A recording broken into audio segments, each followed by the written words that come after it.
اس نے کہا، روم کے بادشاہ نے، بندہ ضائع کرنے والا نہیں، وزیر نے کہا بادشاہ سے، اس نے کہا کیا کریں؟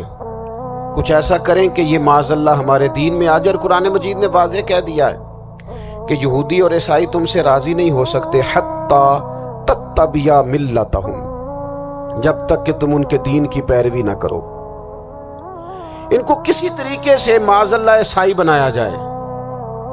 تو بادشاہ کہنے لگا دو تین چیزیں ہیں جس سے کوئی بندہ بھی خریدا جا سکتا ہے، کر لیتے ہیں بات۔ نبی پاک علیہ السلام کی جو محبت ہے نا، وہ انسان کے لیے زندگی کو آسان کر دیتی ہے۔ حضور سے پیار ہوتا ہے نا تو بندہ نفرت کرنی ویسے ہی چھوڑ دیتا ہے۔ حضور سے پیار کرتا ہے، ہرس ہوس لالچ ویسے ہی نکل جاتا ہے۔ جب حضور سے محبت ہو جاتی ہے، نماز پڑھنا، درگزر کرنا، درود شریف پڑھنا، قرآن پاک پڑھنا، دین کی خدمت کرنا، حتیٰ کہ جان دینا بھی آسان ہو جاتا ہے۔ نبی پاک علیہ الصلوۃ والسلام کی محبت انسان کو کبھی بھی پریشان نہیں ہونے دیتی، الجھنے نہیں دیتی، تازہ دم رکھتا ہے حضور کا پیار۔ شرط یہ ہے کہ محبت صحیح ہو، اصلی ہو، باطن میں ہو۔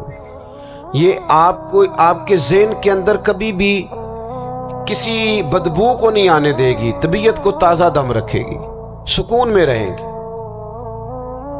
لیکن نبی پاک علیہ السلام کی محبت کے کچھ تقاضے ہیں، ان تقاضوں کو سمجھنا پڑے گا۔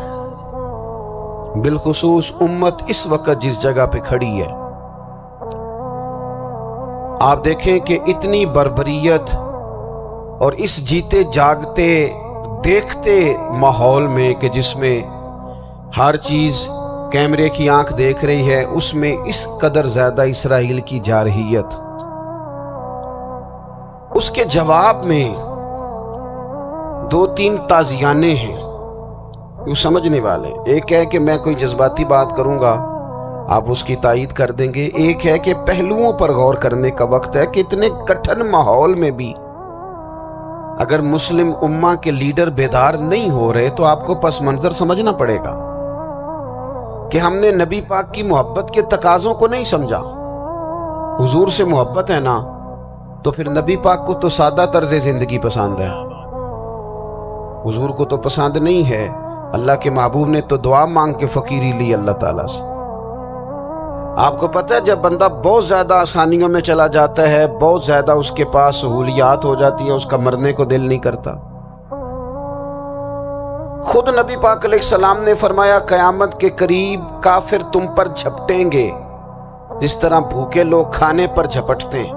حضور کیوں، ہم تھوڑے ہوں گے؟ فرمایا نہیں، تمہیں دنیا سے محبت ہو جائے گی اور موت تمہیں بری لگے گی۔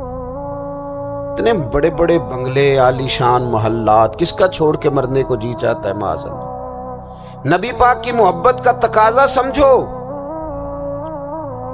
ایسا نہیں کہ وہاں دولت آئی نہیں۔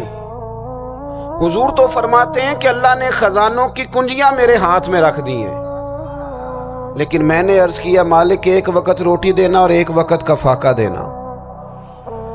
کنجیاں خزانوں کی اللہ نے دی۔ جب تک آپ اپنا طرز زندگی، یہ جو بہت دنیا کا پیار ہے نا، بہت زیادہ مرنے کی ہرس، یہ بہت زیادہ جینے کی ہرس تو اللہ تعالیٰ نے قرآن پاک میں یہودیوں کا طریقہ بیان کیا کہ وہ کبھی مرنے کی تمنا نہیں کریں گے کیونکہ جینے کی ہرس رکھتے ہیں۔ نبی پاک علیہ السلام کے غلاموں، طرز زندگی جب تک سادہ نہیں ہوتا اور جب تک یہ دنیا کے جھمیلوں سے کسی کو دولت دے کر پیچھے کر دیا جاتا ہے، کسی کو عہدہ دے کر چپ کرا دیا جاتا ہے، کسی کو اقتدار دے کر چپ کرا دیا جاتا ہے، رسول اللہ صلی اللہ علیہ وسلم کے سچے غلام ان ایک بات کی سمجھ آ گئی تھی کہ ہمیں ہمارے رب نے کہا ہے قل ان کنتم تحبون اللہ فاتبعونی یحببکم اللہ۔ اے محبوب آپ ان سے فرما دیں اگر رب سے محبت کرنا چاہتے ہیں تو آپ کی پیروی کریں، اللہ خود ان سے محبت فرمائے گا جب رب بھی ان کا ہو جائے گا، جب رب بھی ان کا کی محمد سے وفاتو نے تو ہم یہ جہاں چیز ہے کیا، یہ لوح و قلم تیرے ہیں، اس کا کیا مطلب ہوا؟ لوح و قلم، قلم لکھتی ہے نا تقدیریں، مقدر فیصلے، تو لوح و قلم تیرے ہیں، اس کا مطلب یہ ہے کہ پھر رب کریم تیرے اوپر فضل کرے گا، اور وہ جن فیصلوں کی امت کو دیانت سے چاہت ہے، اللہ اپنے فضل سے وہ فیصلے فرمائے گا۔ جب تک زندگی حضور کی غلامی کی طرف نہیں جاتی، وہ اللہ تعالیٰ کی تائید نہیں پاتی۔ حضرت عبداللہ ابن حذافہ رضی اللہ تعالیٰ عنہ کو رومیوں نے قید کر لیا تھا، اور جب رومی آپ کو قید کر رہے تھے، پکڑ رہے تھے، جنگ میں کچھ موڑ ایسا آ گیا کہ بظاہر مسلمانوں کے قدم پیچھے ہٹ رہے تھے۔ 1000 آدمی نے، 100 آدمی نے مل کے آپ کے گرد گھیرا ڈالا اور بڑی مشکل سے آپ کو گرفتار کیا۔ جب بادشاہ کے سامنے لے گئے نا، تو بادشاہ سے اس کا سپہ سالار کہنے لگا کہ بندہ ضائع کرنے والا نہیں۔ یہ بات سمجھیں آپ، ہماری طبیعت کے مطابق جو بندہ پورا نہیں اترتا ہم ضائع کر دیتے ہیں۔ حالانکہ اگر آپ کو مخالف صف میں بندہ کام کا نظر آئے تو آپ غور فرمائیں کہ یہ ہمارے قافلہ محبت میں کیسے شامل ہو سکتا ہے، اس کے لیے جد و جہد کریں تاکہ اس سے کام لیا جا سکے۔ اس نے کہا، روم کے بادشاہ نے بندہ ضائع کرنے والا نہیں۔ وزیر نے کہا بادشاہ سے، اس نے کہا کیا کریں؟ کچھ ایسا کریں کہ یہ معاذ اللہ ہمارے دین میں آ جائے۔ اور قرآن مجید نے واضح کہہ دیا ہے کہ یہودی اور عیسائی تم سے راضی نہیں ہو سکتے حتی تتبع ملتہم، جب تک کہ تم ان کے دین کی پیروی نہ کرو، ان کو کسی طریقے سے معاذ اللہ عیسائی بنایا جائے۔ تو بادشاہ کہنے لگا 2-3 چیزیں ہیں جس سے کوئی بندہ بھی خریدا جا سکتا ہے، کر لیتے ہیں بات۔ اس نے سب سے پہلے حضرت عبداللہ ابن حذافہ سے کہا کہ جتنے پیسے آپ کہیں گے آپ کو ملیں گے، آپ اس دین میں آ جائیں معاذ اللہ۔ تو حضرت عبداللہ ابن حذافہ نا، کچھ لوگ بڑے سیانے ہوتے ہیں، بردبار ہوتے ہیں، بعض باتوں پر غصہ نہیں کرتے، ہنستے ہیں۔ حضرت عبداللہ ابن حذافہ ہنس پڑے، فرمانے لگے تجھے کس نے بادشاہ بنایا؟ تو بڑا بیوقوف آدمی ہے۔ اس نے کہا کیا مطلب؟ فرمانے لگے نادان، میں تو تلوار لے کے میدان میں آیا ہوں، مجھے دولت کمانی ہوتی میں تجارت کرتا، میں تجارت نہیں کر رہا، میں تو شہادت کے لیے نکلا ہوا ہوں، اور تو مجھے کہہ رہا ہے پیسے لے لے، تو عقل کی بات کر۔ اس نے دوسری بات کی، اس نے کہا کہ میں بادشاہ ہوں، میرے نیچے جتنے بھی عہدے ہیں، وزیر، مشیر، وزیر خزانہ، جو آپ عہدہ کہیں گے آپ کو دے دیا جائے گا، آپ اس طرف آ جائیں۔ تو حضرت عبداللہ ابن حذافہ کہنے لگے پھر کہتا ہوں تو بڑا نادان ہے۔ فرمانے لگے میں حضور کا صحابی ہوں، اور صحابی ہونے سے بڑا عہدہ دنیا میں ہے ہی کوئی نہیں۔ صحابہ وہ صحابہ جن کی ہر صبح عید ہوتی تھی، خدا کا قرب حاصل تھا، نبی کی دید ہوتی تھی۔ کہا تو مجھے لالچ دے رہا ہے۔ اب انہوں نے ایک نئی چال چلی۔ وزیر کہنے لگا کہ میں ایک اور طرح سے معاذ اللہ کوشش کرتا ہوں پگھلا دینے کی۔ آپ اندر کمرے میں قید تھے تو وہاں ایک خاتون کو بنا سوار کر بھیج دیا گیا۔ دوستو یاد رکھنا، تگڑا اور مضبوط جوان پتہ کون ہوتا ہے؟ جس کی نظریں پوری طرح اس کے کنٹرول میں ہوں۔ یہ علامت جوانی ہے۔ جس آدمی کا پوری طرح، 2 لوگ دنیا میں کبھی کوئی کارنامہ سر انجام نہیں دے سکتے، ایک جو حرام کھاتا ہو، ایک جس کی نظر ناپاک ہو۔ محمد بن قاسم جب یہاں آئے تھے نا، تو ایک دن بڑے پریشان تھے، تو ایک بزرگ کہنے لگے آپ کیوں پریشان ہیں؟ کہنے لگے راجہ دہر سے مقابلہ ہے، اور ہماری فوج تو سندھ کے رستے بھی نہیں جانتی، زبان بھی نہیں جانتی، لڑیں گے کیسے؟ 2-4 دن کے بعد ان بزرگوں کی دوبارہ محمد بن قاسم سے ملاقات ہوئی تو بڑے خوش تھے۔ کہا آپ کیوں خوش ہیں؟ کہنے لگے وہ میرا مقابلہ نہیں کر سکتا، میں نے تحقیق کر لی۔ کہا کیوں؟ کہنے لگے نظر کا گندہ ہے، اور جو نظر کے گندے ہوتے ہیں وہ میدانوں میں ٹھہرا نہیں کرتے۔ میدان کے لیے نکلنے کے لیے پاک جوانی کی ضرورت ہوتی، تطہیر مزاج ہونا ضروری ہوتا ہے، پاکیزہ افکار اور سچی اور سچی ستھری سوچوں کا ہونا ضروری ہوتا ہے۔ اس لیے فرمایا کہ میرا مقابلہ نہیں کر سکتا۔ حضرت عبداللہ ابن حذافہ کمرے میں تھے، تو وزیر کی بیٹی اندر سجی سنوری پہنچ گئی. جیسے ہی آپ نے اس کفر کی چال کو دیکھا تو تیمم کر کے نفل شروع کیے. وہ ساری رات بیٹھی رہی. رب کا بندہ ساری رات عبادت کرتا رہا. عبادت بڑا سہارا ہے، مصلی بڑا سہارا ہے اللہ کے بندوں.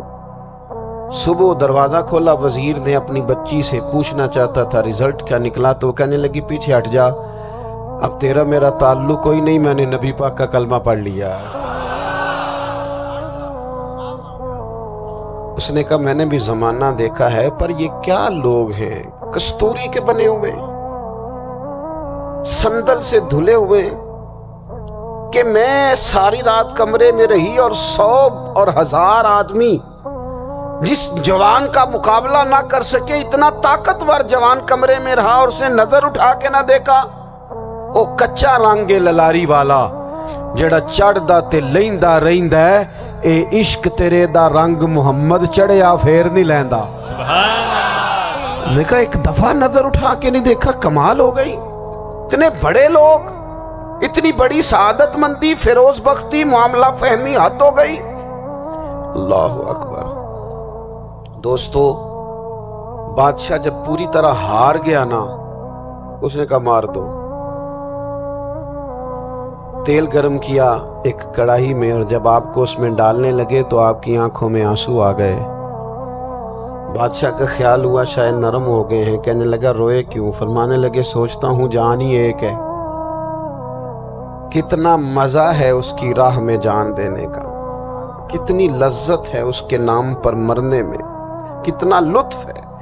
جے تو چڑھیا اتے دار بھی نہیں، تے جے تو وکیا عشق بازار بھی نہیں، تے ایڈا سستا سودا پیار بھی نہیں، تے ایڈا سستا لبدا یار بھی نہیں. کئی جنگل گانے پیندے نی، کئی دوزخ لنگنے پیندے نی، جے وہ اس ملوں بھی مل جاوے، ایدوں سستا ہور بپار بھی نہیں. تے کچھ سمجھ نہ آوے لوکاں نوں وہ کادے نال شہید کرے، ڈٹھی یار دے ہاتھ تلوار بھی نہیں، پر او دا خالی جاندہ وار بھی نہیں.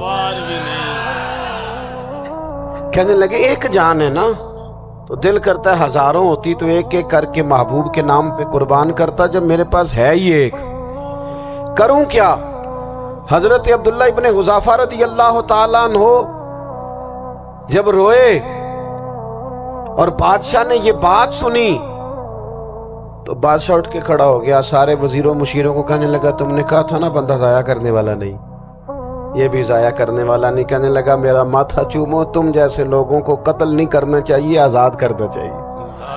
عزیز، اپنی زندگی سے نا یہ بہت زیادہ ہرس، ہوس، طمع، اور یہ کسی بات کی بھی ہو، ہرس صرف پیسوں کی نہیں ہوتی ہے، شہرت کی بھی ہوتی ہے. یہ بیماری انسان کو اقتدار کی بھی ہوتی ہے، تعریف کی بھی بیماری ہوتی ہے. یہ سارے نقص ہوتے ہیں لوگوں کو، اور معاذ اللہ بعض جبوں کبوں کے اندر بھی ہوتے ہیں، وہاں بھی پنپتے. اپنی زندگی جب تک اس سادگی میں نہیں لاؤ گے جو رسول پاک نے عطا فرمائی ہے. جب لوگ آسانیوں میں پوری طرح الجھ گئے تو پھر وہ دور ہوئے اور کفر چڑھ گیا. دوسری بات، اللہ کے محبوب صلی اللہ تعالی علیہ وسلم کی محبت ہم سے تقاضا کرتی ہے کہ ہم اس مشن کے لیے کام کریں جس مشن کے لیے رسول پاک نے کام فرمایا ہے. ہم سارے کام بڑی مضبوطی سے، سوچ سمجھ کے، تدبر سے، حکمت سے، تقاضوں کو مد نظر رکھتے ہوئے کرتے ہیں. سارے کام دین کے کام میں ہمارا مزاج نہیں ہوتا. او ہو جائے گا جی، آپ بسم اللہ پڑھیں جی، شروع کریں جی. آپ تقاضوں کو سمجھیں، چیزوں کو دبائیں نہیں، چیزوں پر غور کریں. کسی کے ذہن کی سطح پر سوال ابھرتا ہے، اس کا تسلی بخش جواب دیں. اپنی زندگی میں دین کے کام کے لیے اپنے آپ کو وقف کریں. اور دین کے کام کے بہت سارے پہلو ہیں. ہزاروں لوگوں کو قرآن پاک ٹھیک پڑھنا نہیں آتا، ہزارہا لوگ ہیں جو قرآن مجید کے مطالب سے آگاہ نہیں ہیں. دین کی بنیادی ضروریات سے لوگ نابلد ہیں. میں آپ کو کس طرح یہ بات سمجھاؤں کہ ہزاروں کی تعداد میں طلاقیں اس لیے ہوتی ہیں کہ مردوں کو طلاق کے مسئلے نہیں آتے. انہیں پتہ نہیں ہے کہ مجھے حقوق زوجین کے معاملے میں کیسے چلنا ہے. ڈھیر سارے گھروں میں تباہی اس لیے ہے کہ تربیت اولاد کا دینی منہج ہمیں نہیں پتا. اپنا حصہ ملائیں دین کے کام میں. ایک آدمی کو اگر تو نمازی کرنے میں کامیاب ہو گیا، تیری زندگی بدل گئی. وہ دین بیزار لوگ جو ہمارے بیچ بیٹھ کے ہماری نوجوان نسل کو پگڑی اور داڑھی کا نام لے کے بنیادی طور پر دین سے دور کرتے، ایسے نوجوانوں کو دین کا پیغام محبت دے کر دین کے قریب کرنا ہماری ڈیوٹیوں کا حصہ ہے. ہمیں ذمہ داری کا احساس کرنا پڑے گا، ہمیں یہ خاص قدم اٹھانا پڑے گا، توجہ دینی پڑے گی. مساجد، مدارس، میں آپ سے عرض کروں، اتنی ڈٹ کے مخالفت ہوتی ہے نا مدرسوں کی، اتنی ڈٹ کے. میں ادارہ چلاتا ہوں، اس کے چلانے میں جو مشکلات ہیں وہ تو ہم بتا نہیں سکتے آپ کو، اس لیے کہ میری قوم، میرا اس قوم سے تعلق ہے جو نعت خواں امیر کرنا چاہتی ہے، مدرسے نہیں. نقیب خطیب پیدا کرنا چاہتی ہے، شعر و شاعری کی زندگی کو پروان چڑھانا چاہتی ہے. فقط ہمارا ان لوگوں سے تعلق ہے جو لاکھوں کروڑوں روپیہ محافل پہ لگائیں گے، اور قاری صاحب بیچارے اگر مسجد کا کوئی ہونے والا کام کسی وقت بتا دیں گے تو وہ بڑی مشکل آ جائے گی ان کے لیے.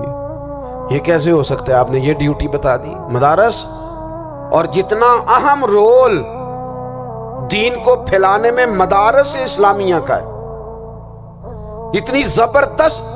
لوگوں کا خیال ہوتا ہے میری طرح کے لوگ شاید کام کرتے ہیں، ڈیوٹی کرتے ہیں.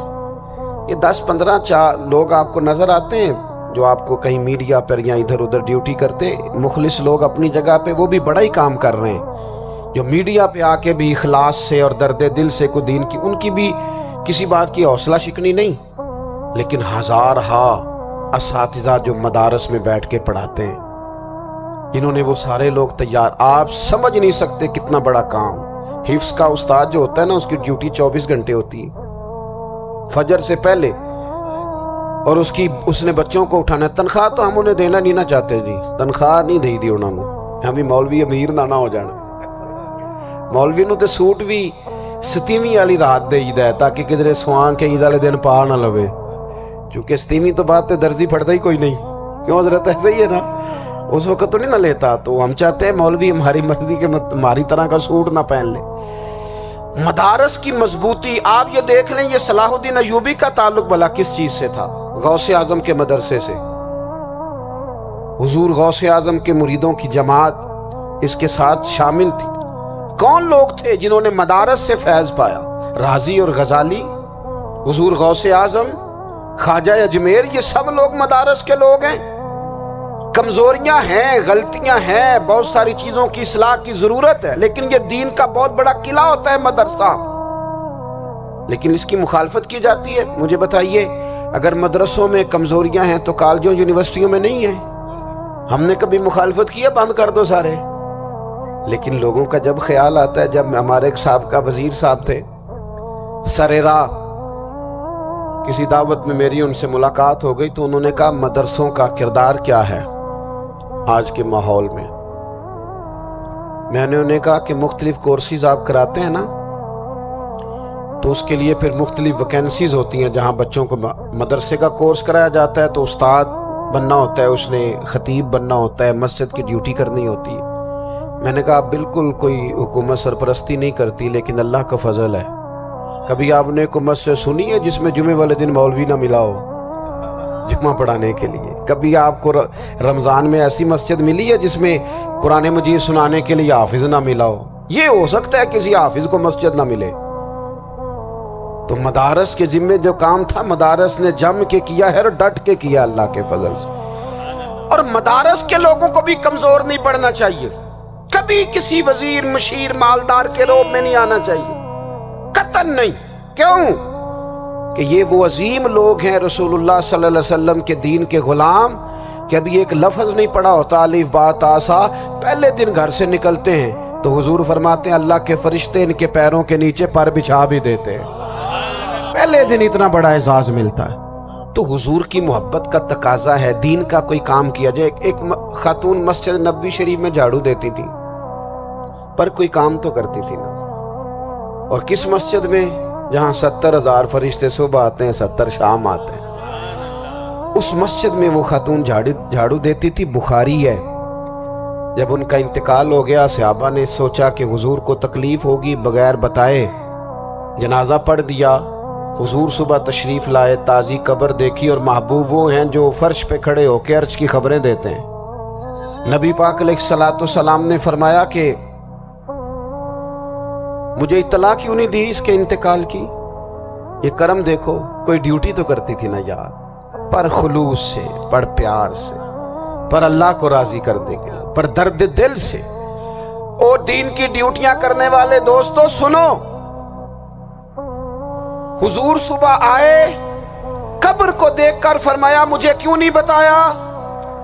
یا رسول اللہ آپ کو تکلیف دینا مناسب نہ جانا؟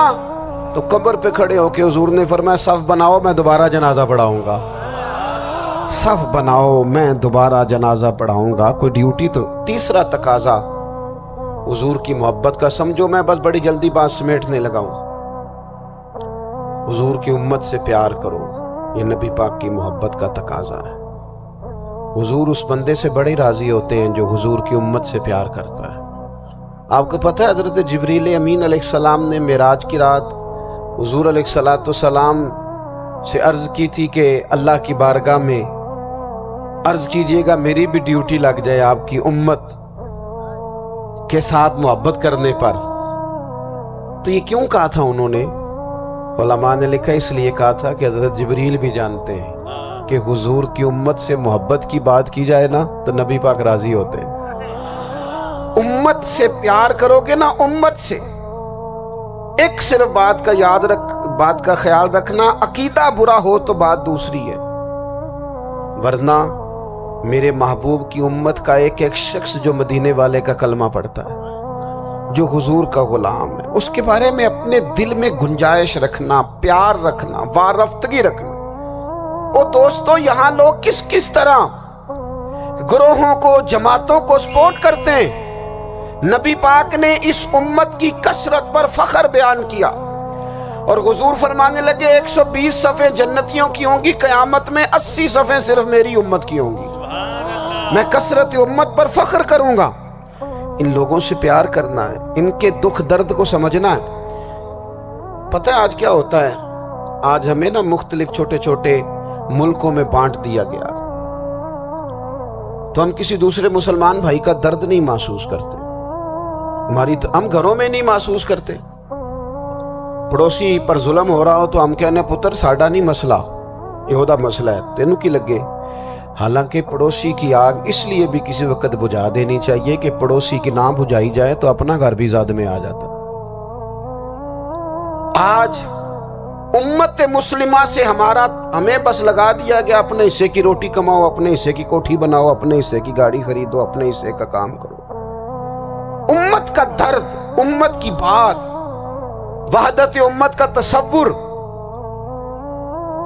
امت کا دوبارہ سے وہ شان ارسل رسولہ بالہدی ودین الحق لیظہرہ علی الدین کلہ، وہ تصور کب ہوگا؟ اس وقت ہوگا جب ہم بات امت کی کریں گے۔ نبی پاک علیہ السلام نے فرمایا مسلمان کی مثال ایک جسم کی طرح ہے، جسم کے ایک حصے کو تکلیف ہو تو سارا آزمائش میں آ جاتا ہے۔ مجھے بتاؤ یہ انگلی درد کرتی ہو، یہ انگلی جسم کا حصہ ہے نا، تو میرا خیال ہے دماغ یہ کہہ دے گا کہ انگلی کی درد ہے نا مینوں کی لگے، دل کہہ دے گا کوئی نہیں ٹینشن لینے، انگلی کا مسئلہ ہے نا۔ ایسا نہیں ہوتا، بلکہ جب انگلی میں درد ہوتی ہے تو دماغ منصوبہ بندی کرتا ہے کہ اس کا علاج کیسے ہو سکتا ہے، دل پریشان ہوتا ہے، پیر چل کے جاتے، ہاتھ وہ دوائی وصول کرتے، دانت اسے چبا کر، حلق اسے نگل کر، معدہ اسے ذخیرہ کر کے جسم میں پھیلاتا ہے، پھر جا کے انگلی شفا پذیر ہوتی ہے۔ ایک حصے کو درد ہو تو سارا حصہ کام پہ لگ جاتا ہے۔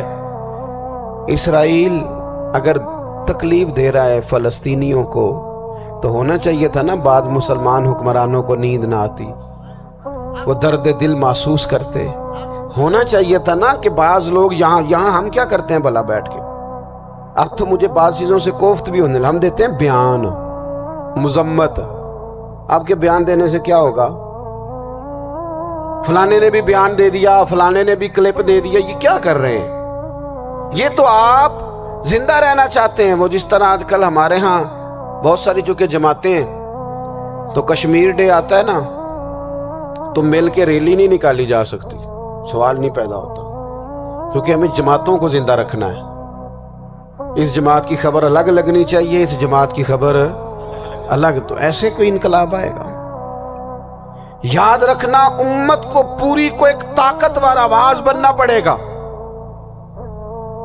ہمیں تھوڑا تھوڑا اوپر اٹھ کے سوچنا پڑے گا.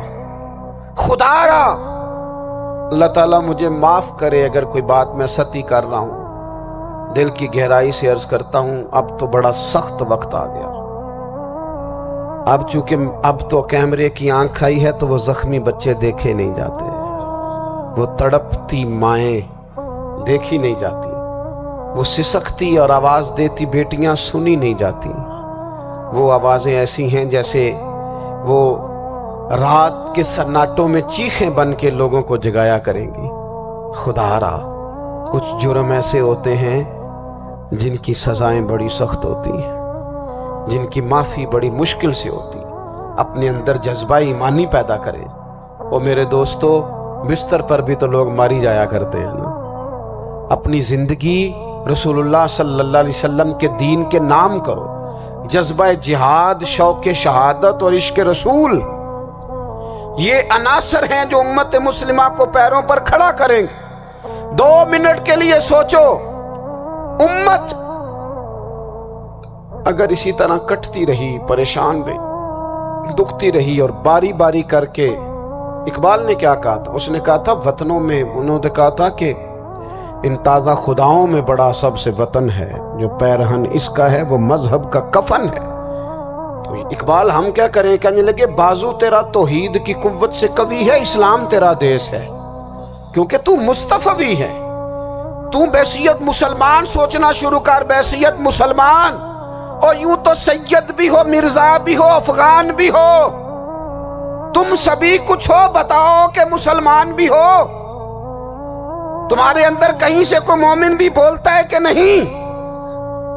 علاقائی تعصبات اور ملکی سرحدوں میں قید ہو جانے والوں, تم ایک نبی کی امت ہو. کیوں نہیں سمجھتے کہ جب کشمیر کی بیٹی روتی ہے تو مدینے والے محبوب پاک علیہ السلام کی امت کی بیٹی روتی ہے, جب فلسطین کی بیٹی روتی ہے تو امت کی بیٹیاں روتی. خدا را کچھ درد دل اپنی طبیعت میں پیدا کریں. میں حکمرانوں کی بات نہیں کرتا, میں تو عام لوگوں سے ایسے تبصرے سنتا ہوں جو نہیں کرنے چاہیے.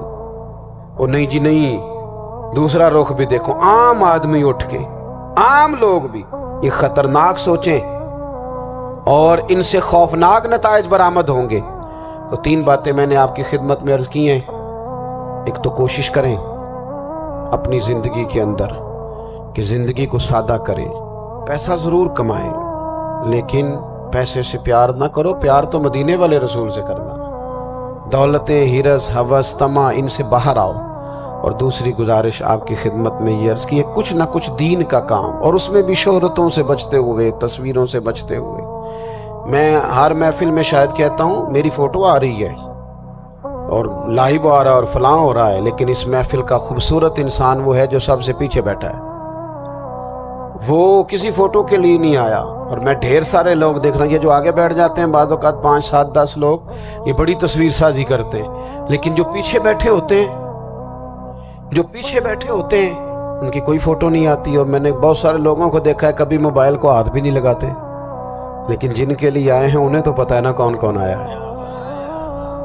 اور کچھ دین کے لیے کریں. اور تیسری گزارش آپ کی خدمت میں یہ ہے کہ امت بن کر بھی ضرور سوچیں اور امت کے دکھوں کا مداوع بھی کریں اور امت مسلمہ کا درد بھی اپنے سینے میں ضرور محسوس کریں. اللہ تعالی ہماری اس بزم کو.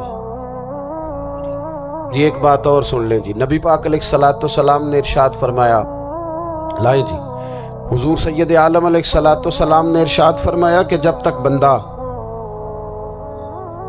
اللہ کے بندوں کی مدد میں رہتا ہے نا, اللہ بھی اس کی مدد کرتا رہتا ہے.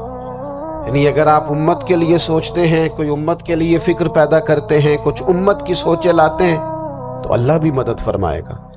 اور یہ بات اچھی طرح یاد رکھیں, جب بھی بندہ کوئی ایسا کام کرتا ہے نا جو خالص اللہ کی رضا کے لیے ہو تو رب کی مدد ضرور آتی ہے۔